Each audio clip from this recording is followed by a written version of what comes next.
सत्ता में आगे बढ़ते हैं। आग वाली हाई राइज मुसीबत की बात करते हैं। ये तस्वीर हांगकांग से आई है, जहां एक रिहायशी कॉम्प्लेक्स में भीषण आग लगने से 50 से ज्यादा लोगों की मौत हो गई है। इन तस्वीरों से आप ये अंदाजा लगा सकते हैं कि आग कितनी बड़ी थी। हाई राइज सोसाइटी की इस आग को जिसने भी देखा वो सहम गया। भारत में भी बड़ी संख्या में हाई राइज सोसाइटी हैं।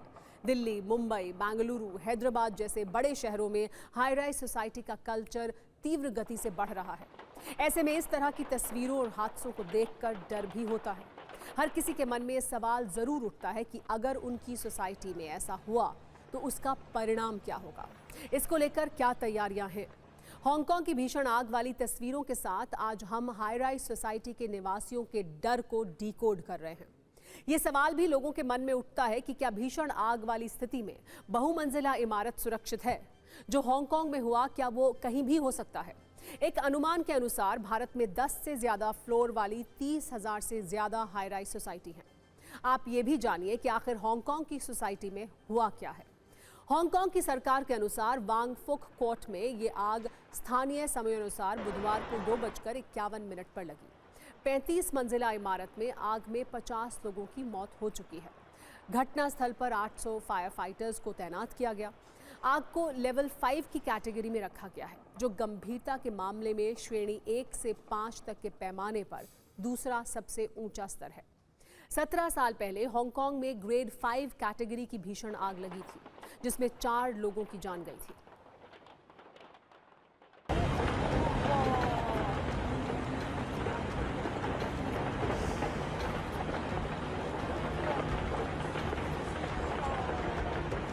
हांगकांग के ताइपो क्षेत्र के रेजिडेंशियल बिल्डिंग में पिछले कई घंटों से आग ने तांडव मचा रखा है। और ये जो तस्वीरें हैं, ये वही बिल्डिंग है जहां पर कि 45 लोगों की कैजुअलिटी इस बिल्डिंग के अंदर आग लगने के कारण हुई है और कई लोग इसमें घायल बताए जा रहे हैं। तकरीबन 200 से ज़्यादा लोग जो इसमें घायल हैं, वो उनका इलाज अलग अलग अस्पतालों में किया जा रहा है। सवाल है, हांगकांग में इतनी तेज आग कैसे लगी? इसकी वजह क्या है? जो जानकारी आ रही है उसके अनुसार आग के ज्यादा तेजी से फैलने के पीछे की वजह आसपास जारी मरम्मत का काम था। दरअसल इमारतों के बाहर बांस की मचान लगी हुई थी, जो मरम्मत के लिए इस्तेमाल की जा रही थी। खिड़कियों पर पॉलीस्टीरीन बोर्ड्स लगाए गए थे, जिसकी वजह से आग तेजी से फैली। आपको ये भी बता दें कि हांगकांग की हाउसिंग सोसाइटी आमतौर पर छोटे और घने फ्लैट्स के लिए जानी जाती है, जहां इमारतों के बीच की दूरी मामूली होती है। इसी घनत्व के कारण इस घटना में बड़ी आबादी के प्रभावित होने का खतरा बताया जा रहा है।